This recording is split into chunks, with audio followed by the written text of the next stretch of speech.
Good morning. Welcome.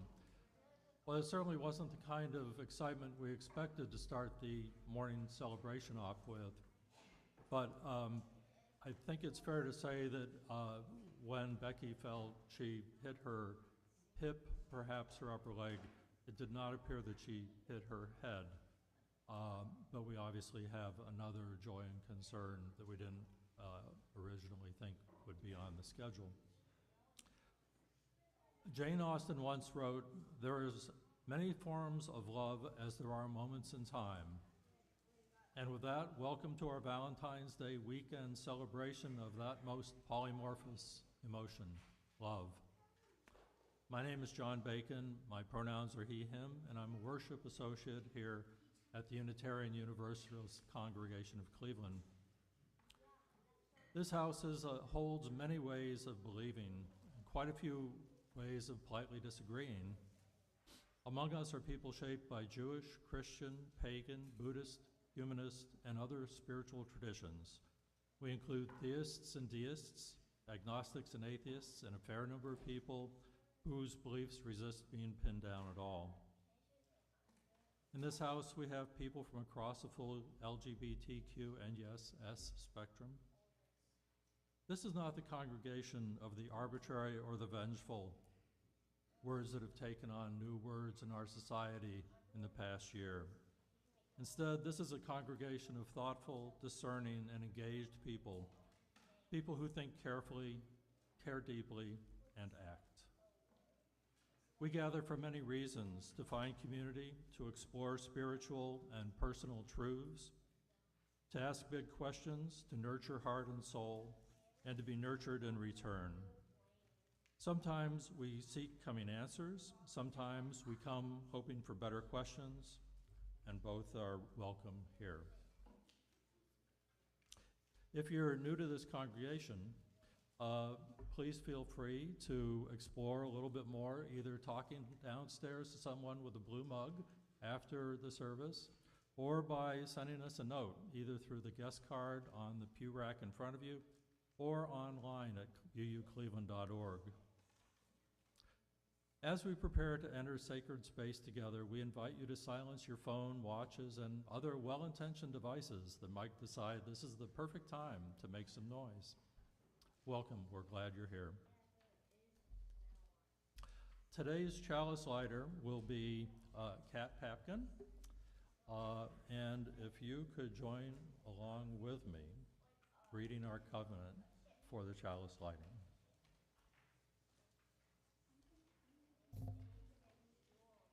We cultivate trust with one another by celebrating differences, honoring boundaries, and offering compassion and care. We listen to each other deeply with curiosity and wonder. We speak for ourselves without need to defend ourselves or persuade each other. We create safe and brave space for healthy conflict, creativity, and fun. We reconcile through forgiving and making amends when we hurt one another.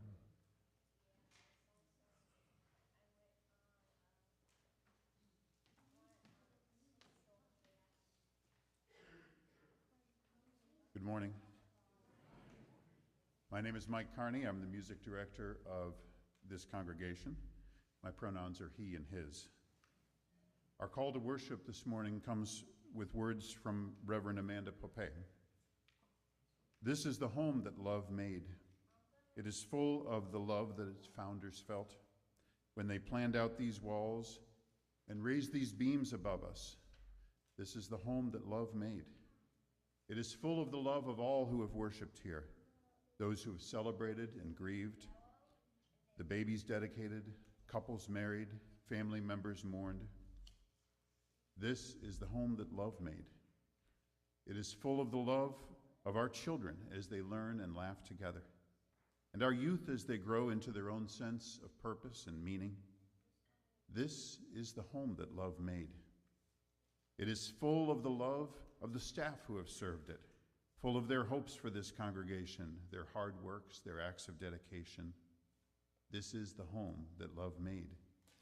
It is full of the love of the choir, the love made so clear in the voices lifted here on Sunday morning.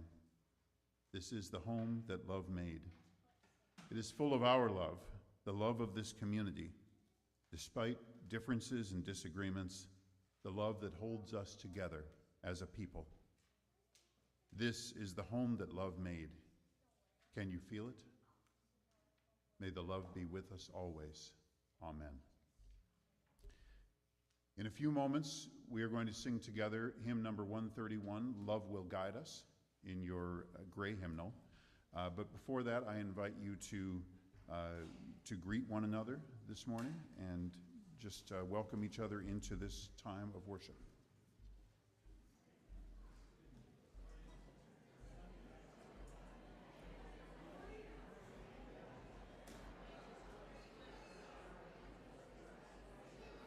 Well, that was rather surprising.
Good morning.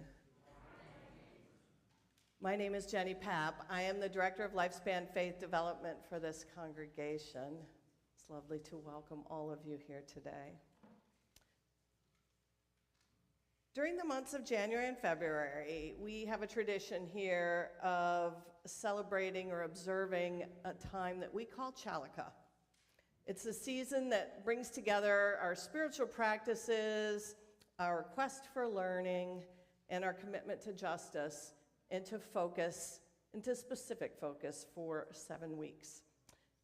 There's a shared ritual of candle lighting that we observe here on Sunday morning, and that if you choose at home, that connects us, makes that connection from here to home. And you're invited to reflect on those values. There are resources available for you on the website, or you can pick them up in paper over there. There's also still bags of candles over there if you'd like, Chalice candles. Spend a little time with this practice in your home. Each week we first light the center pink candle for liberating love, that value in which all of our other values are rooted. And then we began 6 weeks ago with the blue candle for pluralism, the purple candle for transformation, our yellow candle for justice, our red candle for equity, our green candle last week for generosity. And in this 6th week, we'll light the orange candle as we lift up our value of interdependence. Interdependence in which we honor that web, that interdependent web of all existence, and with reverence for the great web of life, and with humility acknowledging our place in it. We covenant then to protect Earth and all beings from exploitation. We promise to create and nurture sustainable relationships of care and respect, mutuality and justice. And we will work to repair harm and damaged relationships. Thank you.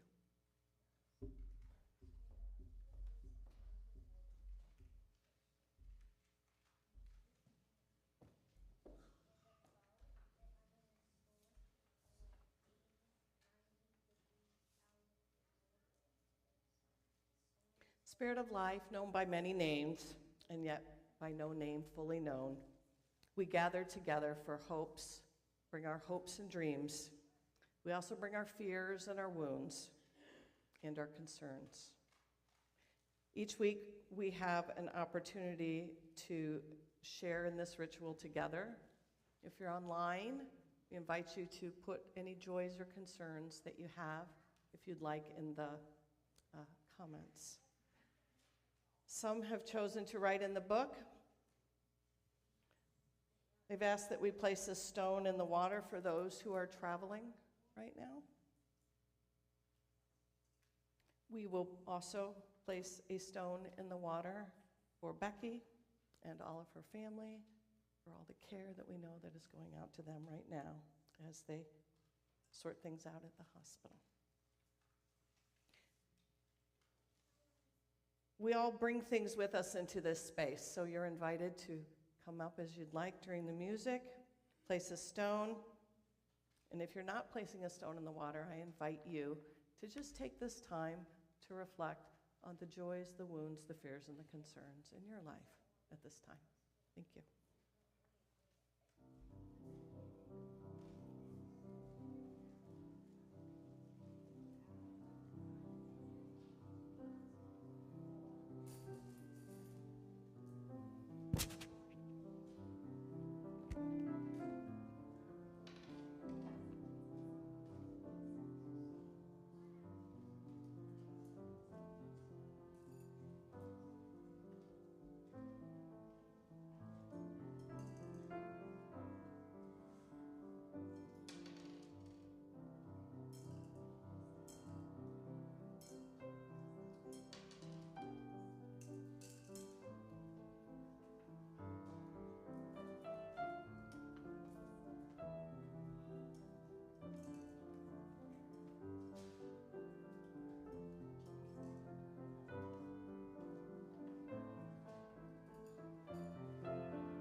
place a stone in the water for all of those joys and concerns that were shared online today, and a stone for those things for which we don't quite have a way to express just yet. Spirit of life, we hope that the sharing of our burdens with one another that will allow them to become lightened, and in the sharing of our joys that they become magnified. Help us to remember those who are not here with us today, those who need what we have found here, and those who have what we here need. May we always be open to growth and change, to movement and to grace. In the name of all that is holy, and in all the holy names that have ever been uttered, and those who have not yet been imagined, let us say, blessed be, shalom, and amen.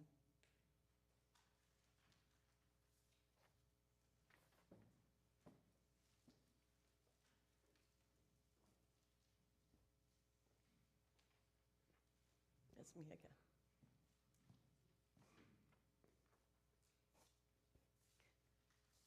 So we lit our candle for interdependence. Interdependence, not independence. The orange one today. And so I decided that I thought back about a story, because I was also wanting to loop in a little Black History Month also. And I was thinking about a very famous Black American activist. He was a congressman, Congressman John Lewis. He wrote a book called Walking with the Wind. It was a memoir. Some of you may have picked that up. And this true story he relates in there. He grew up in a really big family, very big. Lots of cousins lived around, of course, kids that just lived in the farms nearby, and all of his siblings. And so they were outside all the time. They had a very large farm. In fact, John Lewis has shared that he was in charge of the chickens. He used to preach to the chickens. He was a preacher from a very young age. So he tells us about a time when he was at his Aunt Seneva's house, and there were like maybe 14 other children there at the time. They were all playing outside, doing whatever we do outside in the wild, and there was a storm coming, a big one. And so his Aunt Seneva gathered up all 15 children and said, "There's a storm coming." They could see it. "You need to get into the house." So they all came into the house. I'm going to read you in his words that he wrote about that experience. Aunt Seneva was the only adult around, and as the sky blackened and the wind grew stronger, she herded us all inside. Her house was not the biggest place around, and it seemed even smaller with so many children squeezed inside. Small and surprisingly quiet. All of the shouting and laughter that had been going on earlier outside had stopped. The wind was howling now, and the house was starting to shake. We were scared. Even Aunt Seneva was scared. And then it got worse. Now the house was beginning to sway. The wood plank flooring beneath us began to bend. And then a corner of the room started to lift up. I couldn't believe what I was seeing. None of us could. The storm was actually pulling the house towards the sky with us in it. That was when Aunt Seneva told us to clasp hands. "Line up and hold hands," she said, and we did as we were told. Then she had us walk as a group toward the corner of the room that was rising. From the kitchen to the front of the house, we walked. The wind screaming outside, sheets of rain beating on the tin roof. Then we walked back in the other direction. as the other end of the house began to lift up. And so it went, clasping hands back and forth, 15 children walking with the wind, holding that trembling house down with the weight of our bodies. Can you imagine what that might have been like to be in that house? Being afraid that it might fall apart and that the storm was going to be so destructive. So I am glad that John Lewis had Aunt Seneva there and his other friends and family. He was not alone, and they figured out a way to work together. John Lewis passed away about 6 years ago, if you can believe it now, almost 6 years ago. And he left a legacy of so many people who have learned under his leadership and to follow his vision and his strength. And these words are some of the things he continued to write. He wrote about this story then, he continues to write. More than half a century has passed since that day, and it has struck me more than once over those many years that our society is not unlike the children in that house, rocked again and again by the winds of one storm or another, the walls around us teeming at times as if they might fly apart. It seemed that way in the 1960s at the height of the civil rights movement, when America itself felt as if it might burst at the seams. So much tension, so many storms, but the people of conscience never left the house. They never ran away.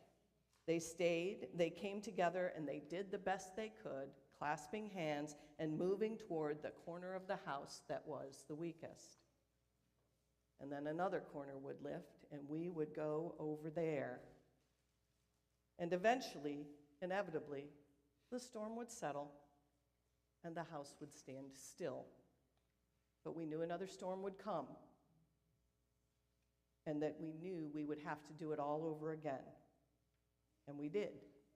And we still do, all of us, you and I, children, holding hands, walking with the wind. I thank Mr. Lewis for those words of wisdom today. Thank you for sharing that with me.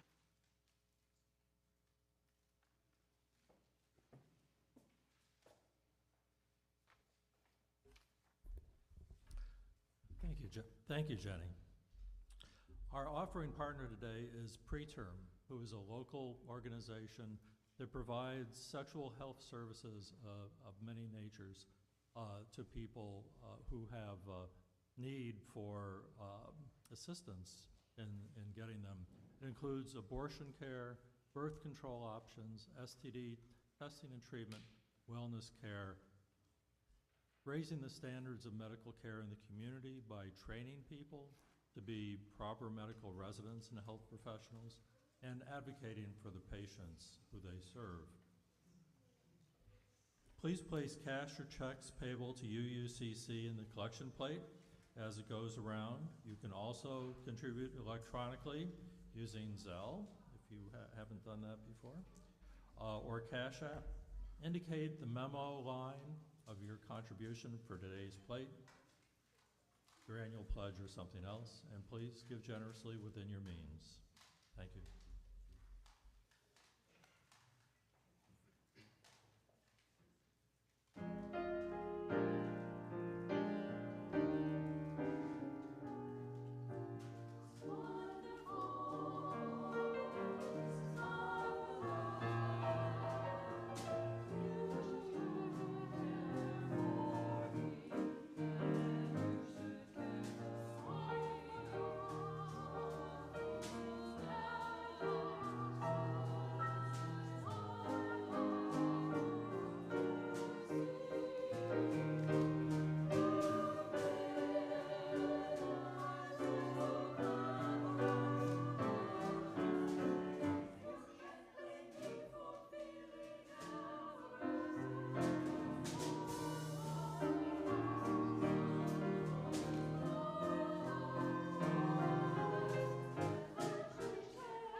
At times, we may fear that love will not be strong enough.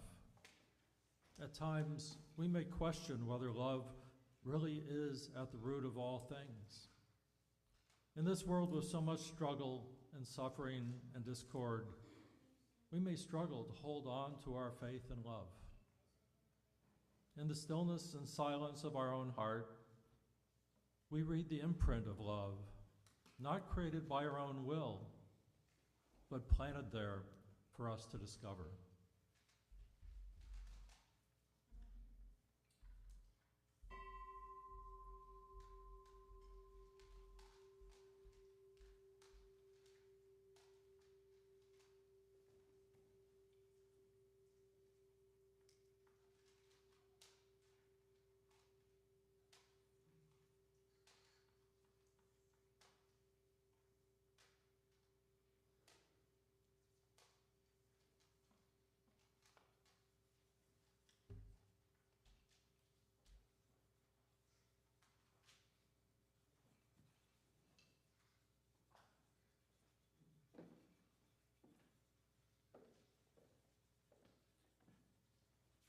We've heard some classic love songs already this morning, music inspired by times of happiness and affection, moments that were filled with a joy so strong that it's into the creative force behind a song like Can't Help Falling in Love or It's Wonderful.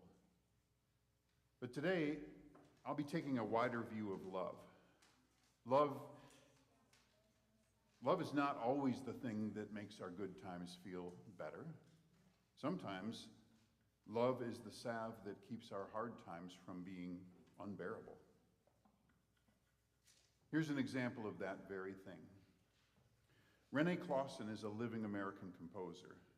A couple of years ago, I had the good fortune to share a master class with him here in Cleveland.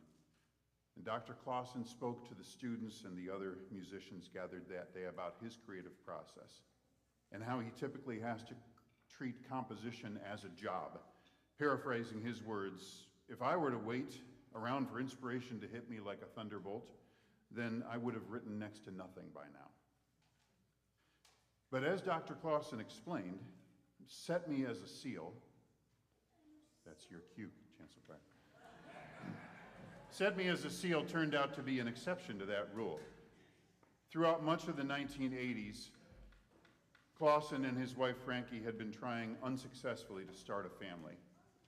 Their doctors were offering little hope that situation would improve, but in 1988, Frankie became pregnant, and things were going well until they weren't. At 5 months, she had a sudden miscarriage, and it seemed their dream of having children would go unrealized.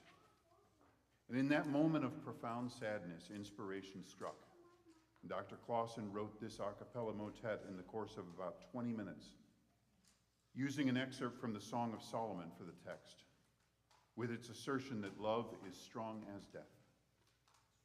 Clausen sang that newly composed melody for Frankie to try to offer her a glimpse of love and beauty in their time of deep despair.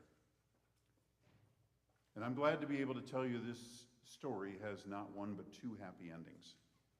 Set Me as a Seal has become Dr. Clausen's best-known work. It's been performed by thousands of choirs all around the world. And more importantly, the pain that they felt at that time was overcome by their joy at welcoming not one but 3 healthy children into the world, children who are now adults. Here now is René Clausen's Set Me as a Seal.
really love making music with our chancel choir and treble ensemble, and with Aaron and Karin and everybody else who's involved in today's service.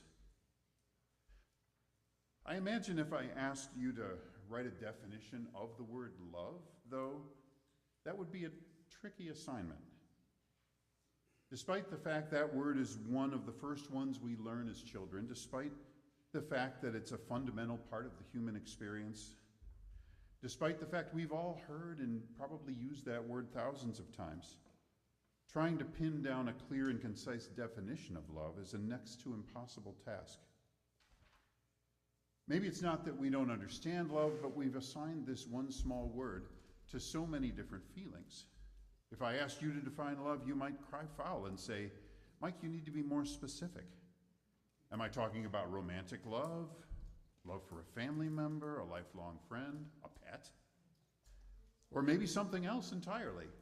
Who hasn't said and meant it that they love a new bathrobe or a kitchen gadget that they received as a gift?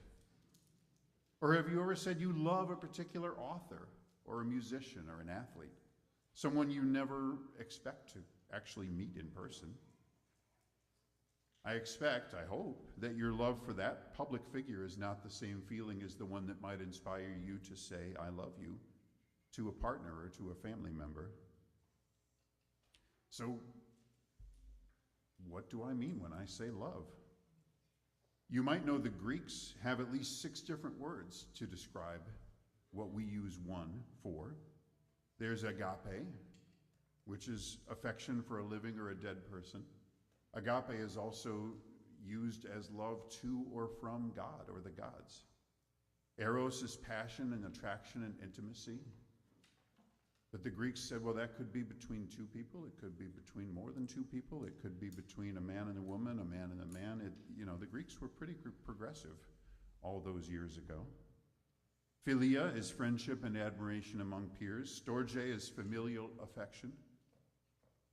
Philatia is self-love, which could be considered a virtue or a vice, depending on which way you look at it. Xenia, hospitality, generosity, kindness towards strangers. But even some of these words have multiple meaning. Like I said, philautia can be considered a good thing or a bad thing. The storge, the familial affection, is also the same word you would use if you're talking about patriotism or love for a favorite sports team.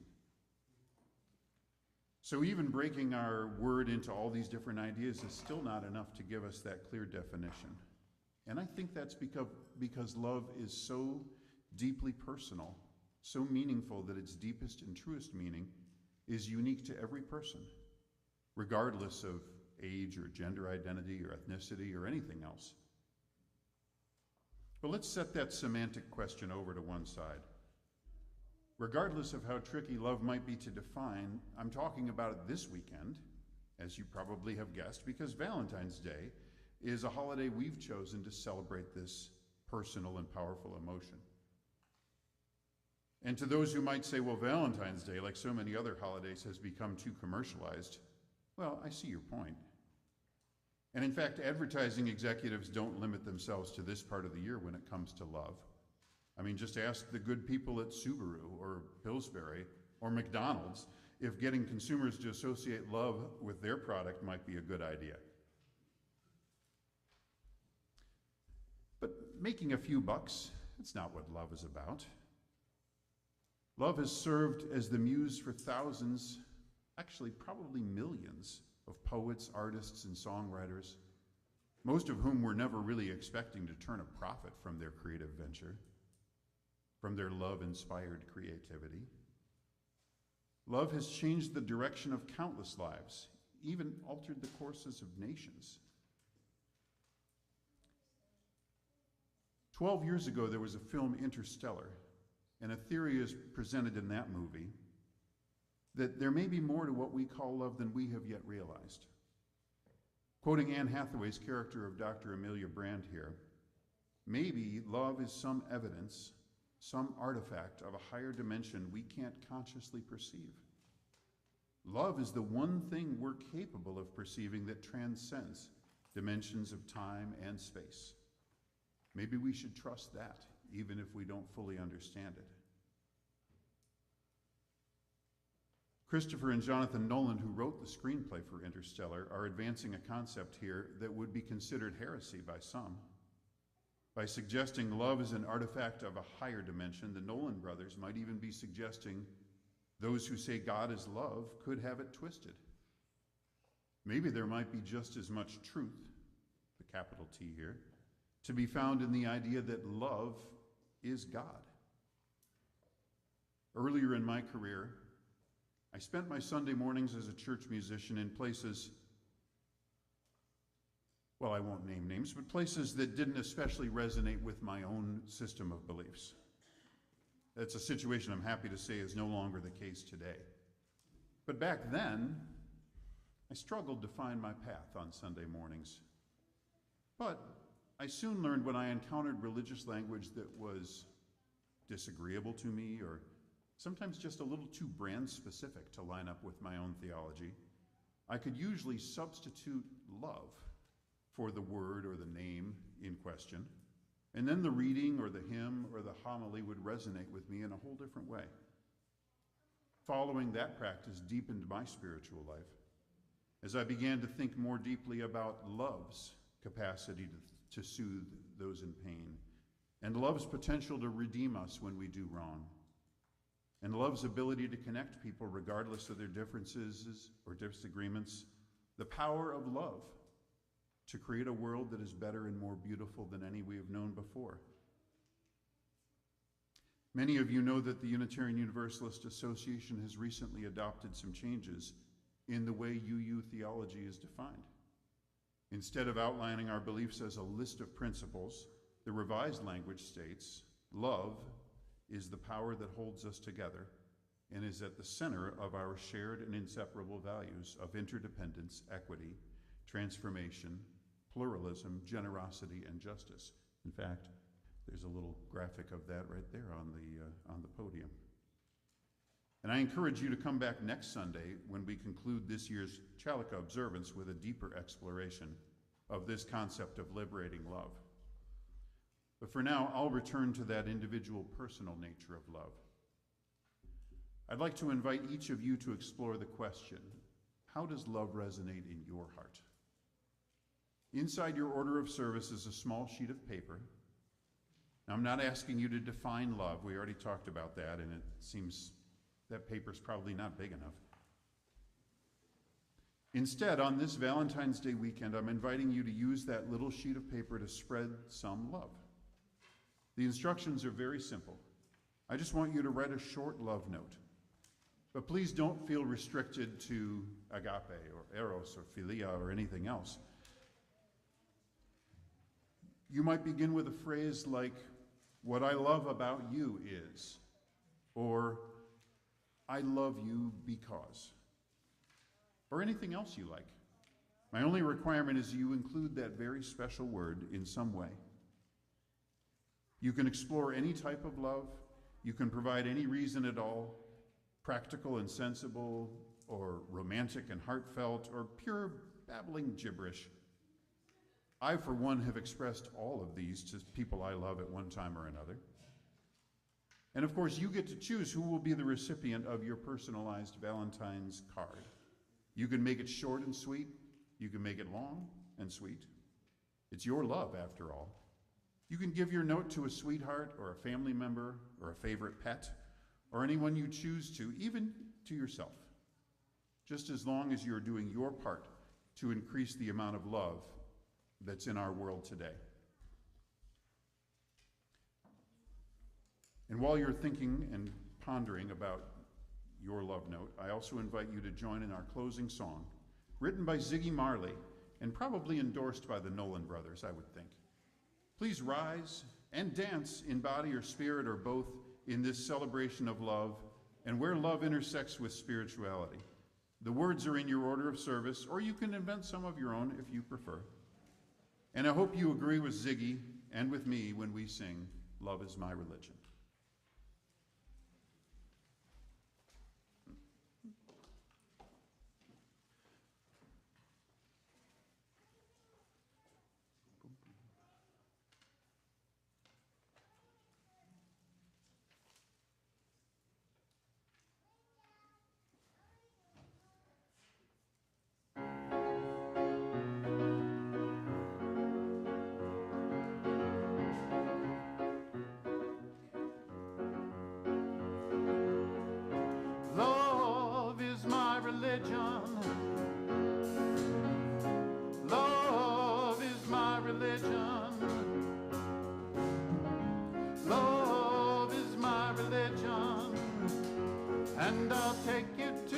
temple today. All my days I've been searching to find out what this life is worth. Through the books and Bibles of time, I've made up my mind. I don't condemn, I don't convert. This is a calling, have you heard? Bring all the lovers to the fold, 'cause no one's gonna lose their soul. Love is my religion, love is my religion, love is my religion. Love is my religion. You can take it or leave it, and you don't have to believe it. I don't want to fight. Hey, let's go fly a kite. There's nothing we can cure, and I'll keep you in my arms for sure. So don't let nobody stop us. Free spirits have to soar. With you I share the gift that we now know. Love is my religion. Love is my religion. Love is my religion. You can take it or leave it, and you don't have to believe it. Well, I'm done searching now. I found out what this life is worth, yeah. Not in the books did I find, but by searching my mind, yeah. I don't condemn, I don't convert. This is the calling, have you heard? Bring all the lovers to the fold, 'cause no one's gonna lose their soul. Love is my religion.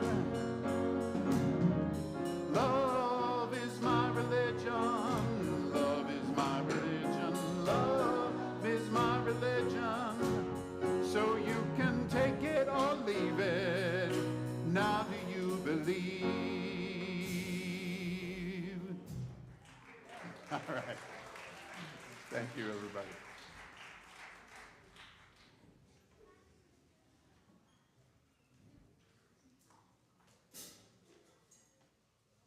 One of these prophets says the benediction.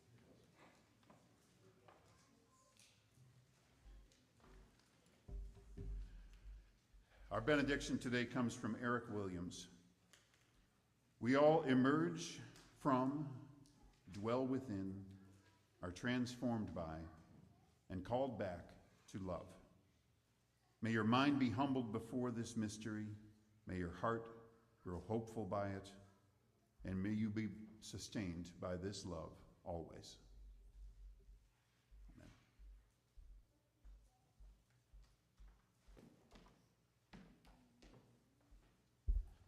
Before we extinguish the chalice, I have a couple of very short announcements. First of all, a reminder for newcomers and RE parents is that there's going to be a capital campaign session just right in back of us in 215 at 1240. So show up if you're interested in hearing a little bit more about the capital campaign. And then secondly, there's a call for General Assembly delegates. The UZCC Board of Trustees are looking for delegates to represent our congregation in June at the UUA General Assembly, the annual meeting of the UUA. The business sessions run June 14th through 16th and are virtual, making it easier than ever to participate.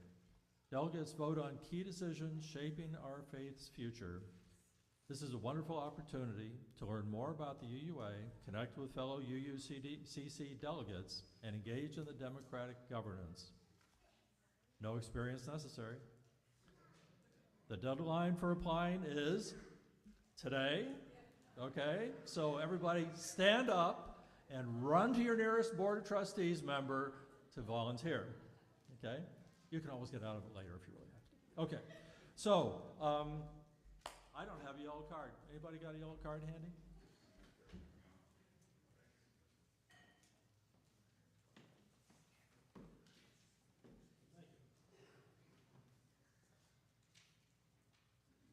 Please join me in the words to extinguishing Chalice on the back of the yellow card. We extinguish this flame, but not the light of truth, the warmth of community, or the fire of commitment. These we carry in our hearts until we are together again.